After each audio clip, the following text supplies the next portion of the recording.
accelerate, just crush our faces, destroy us. It's very violent.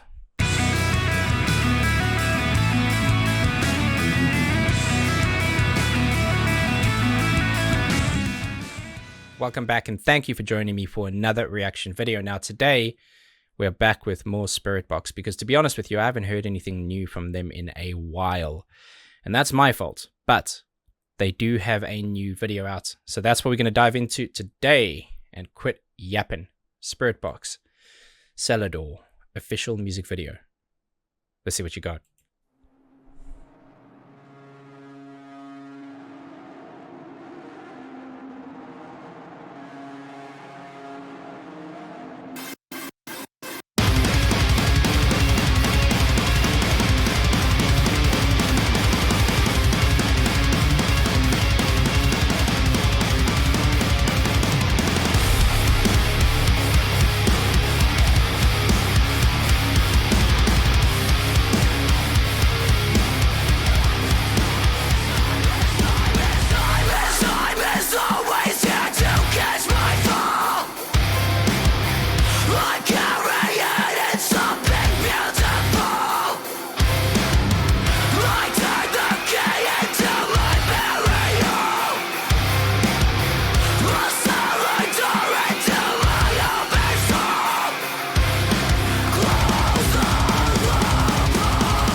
Okay, hang on a hot minute. That is heavy.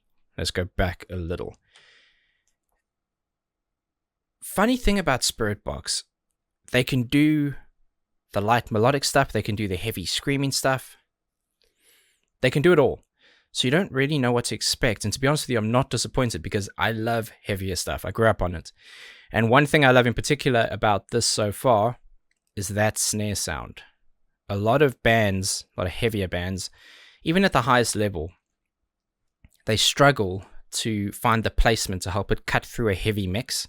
So you end up with something that's either a little too clicky and triggered for my liking at least, or something that rings out a bit too much with the springs. But this sounds like a legitimate, tight, authentic, natural snare that's just EQ'd well. And you can hear some of it with the ghost notes as well. It's brilliant. Another thing that I actually have wanted to talk about for a while, and I'm glad I get to here, is dissonance. Dissonance is effectively a lack of harmony between two musical notes, sounds, a disagreement between musical notes. And it's purposefully done here. You often see it in lead work or in synth work or like variations of guitarists, but what it's doing is adding this kind of tortured melody in parts. And when you hear a band that's got someone that screams, quite often you'll hear people going, even though they're screaming, it sounds quite melodic. And that's partly to do with the vocals, but it's also partly to do with what's going on with the music. Lorna Shore do this sometimes as well. There's this lead piece that's kind of somewhat dissonant sometimes, and it adds a bit of character and personality and color to the melody, and it's awesome. And she's lining her vocals up perfectly with those chord changes. It's brilliant. The other thing is her voice. I mean, what can't she do? There are a lot of amazing female fronted or completely female metal and rock groups, but she's one of the vocalists that stands out for me. It's kind of my sweet spot for screams. I really like the way she does them. She can obviously sing as well. Great songwriter. So take my money. Take all of it.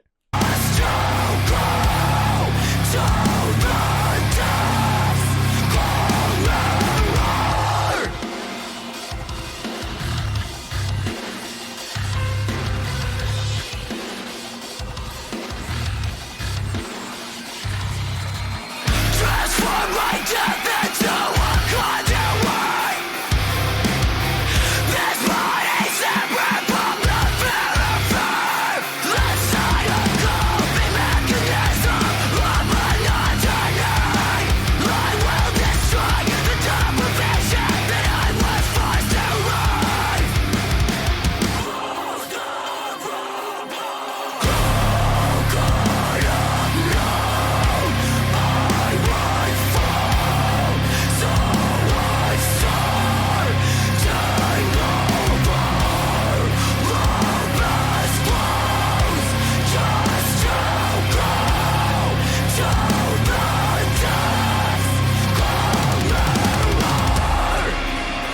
Okay, I'm stopping here.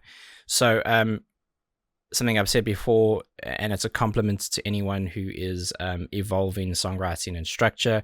Don't show me the same verse again. Don't show me A, B, A. Show me A, B, and A1 or A2. They did that there with the halftime speed up.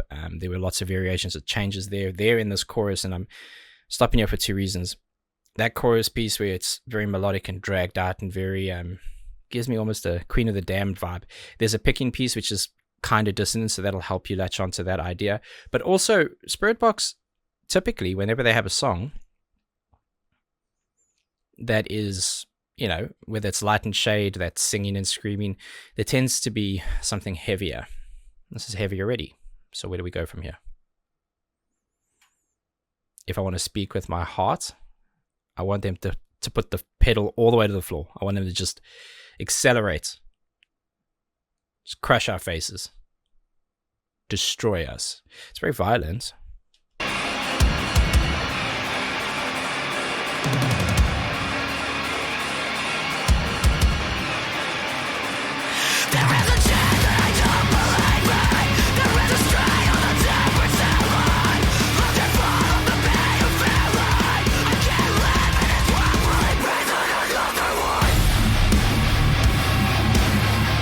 Get in!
Yeah, you know what, man?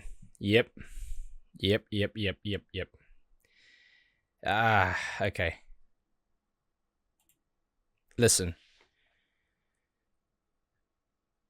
Firstly, I love it when a plan comes together. The fact that they did put the pedal down, accelerated all the way through it, and just made it like super dirty and just brutal. It helps actually further emphasize a lot of the melody. And I spoke about that dissonance and the picking and the lead work and the synth. And at the end of the song there, you heard the heaviness drop out, and you can hear everything that I was mentioning right there. It's very rare that a band unpicks the song and shows you the layers of it. And that's a very cool thing about it dipping out at the end there. I know a lot of people want a heavy song to kind of end with a strong hit. And I don't disagree. I understand sometimes that that's quite useful and sometimes that's pretty cool. I think, yeah, this was done perfectly. You also have to think about its place on an album. You have to think about its place on a live set to create atmosphere, to create a relaxation of energy so that you can get ready to be hit again when you're in an audience setting. Your heart rate's up. There's so many components that aren't just specific to this one song. They also, of course, have the ability to change things on the go. And man, that was cool. I really enjoyed that. Very different to what I expected it to be. I mean, I try not go into any reactions with any kind of real expectation. Obviously, I'm familiar with their sound to a degree, but I like that they kept this one kind of brutal, melodic in a very dark and dirty way. I thought that was awesome, and I'm very much looking forward to more. I believe there are, well, I know there are still other songs I haven't done a reaction to, and I'll get to those as soon as possible. So please let me know where to go next. Put a link in the comments so I pick the right version. Until the next one, please be safe, be just super nice to each other, and have a damn good day.